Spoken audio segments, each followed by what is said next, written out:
ATV. Now, this game, this game was really great. I had played it with my brother, and man, was this game legendary. Well, that's my opinion. If the game is not your taste, the game is not your cup of tea then. Because if a game is not your cup of tea, it's not going to be your cup of taste. Now, honestly, this game had so much potential. Pretty much one of the best truly great games.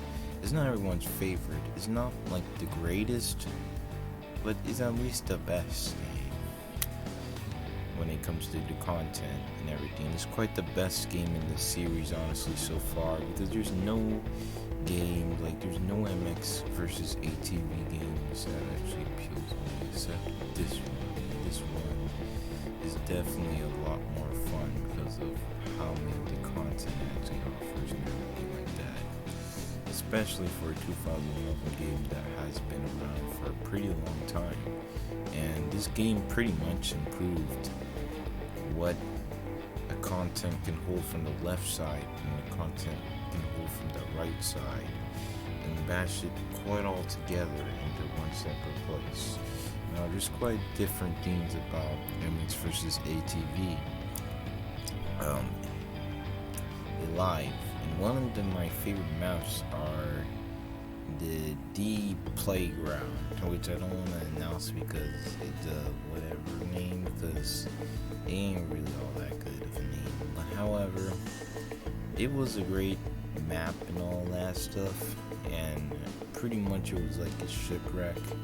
You can actually try to get through. I mean, you can't really go to the shipwreck at all. I mean, you try to, then you might just fall down and drown, so you're honestly going to just end up drowning. So yeah, that one's one of the goodest parts of the game too, and pretty much it doesn't really lack at all, and really has few of the games that had already left for side, and one of the main ones that is pretty much on there is really a great content maker. It only really, it's underratedly like a great game. It's underratedly a great game. I cannot divide that from a different perspective, because this game had this thrown so much potential, and is way more, if I can say, better than most of the games in the series, most of the MX vs. ATV games in the series. So this game literally had so much potential to actually sacrifice. Like I'm gonna tell you, this game has really done so much, a lot. Changing characters, choosing maps, doing some racing with other people on motorcycles. It's quite impressive for this game, you know. I think this game was quite a few years ahead of its time. Just looking at this, it does looks pretty impressive. And pretty much one of the best games I've liked from this generation. This is one of them, and honestly, it actually did so much momentum at the time, but it was pretty much still holds up today. I mean, yeah, textures don't look to hold up that much, but still holds up because of the power of the consoles that gave the game a lot more better feel and better perspective in mind. So pretty much this game, I'll quite get it about a 10 out of 10, because this game literally just did so much enjoyment. Like, there's so much enjoyment in this game, I can literally tell you. Like, I don't even know why the heck this game, like, I mean, this game is not perfect. However, it is overall the quality of the game and the content it had to offer was definitely a little bit limited, but not really that much limited, because you literally have more opportunity of maps and quite places to go to. It's not the best, it's not like the greatest, bestest game, but it's literally great and holds up with the quality quite well. Pretty much, it graphically holds up well to this day, which is impressive to know that. And it's really going to be one of the best engine games. And honestly, I tried to see if it's backwards compatible with my Xbox One, and flipping costs money. A 360 title costs money. Are you literally kidding me? A 360 title costs money. Literally costs a fortune of money. Like, why? Why? Why does this cost money?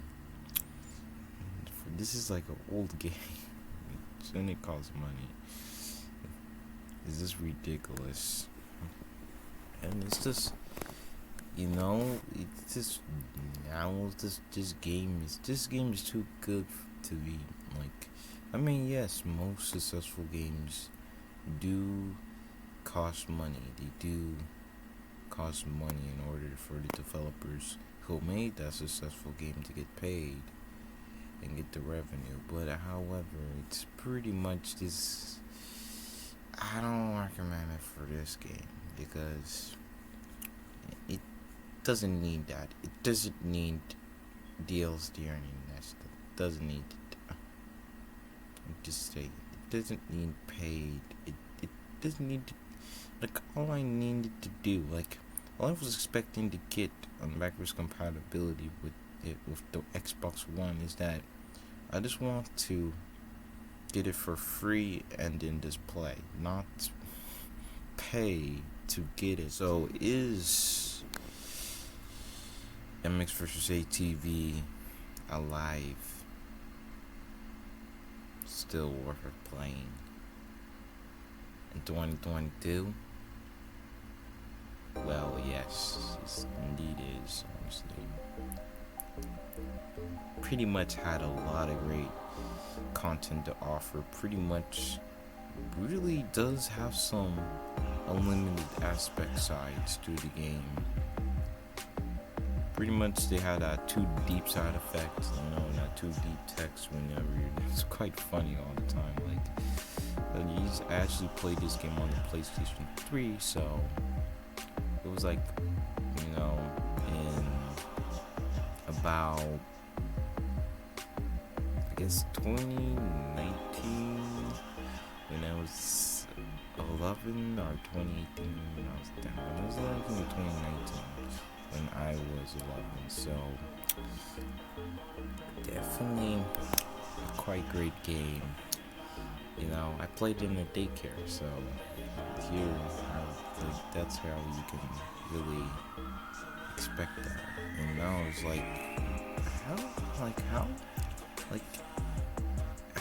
this game great is because it's, offers a lot of great things and mechanics. Like, look at the whole game. Look what you can do with split screen. You can do 2-player.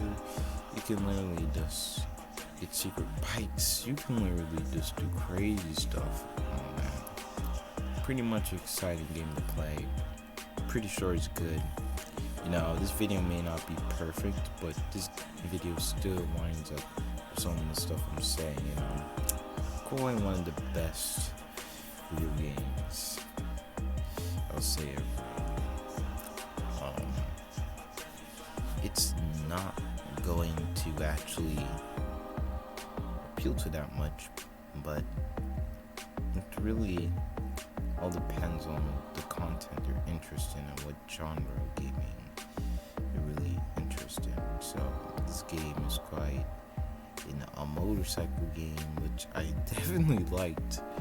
And it's crazy how I didn't even know the game. It's crazy how I didn't even know the game's name in the first place when I just played it 3 years ago. So That was quite off. And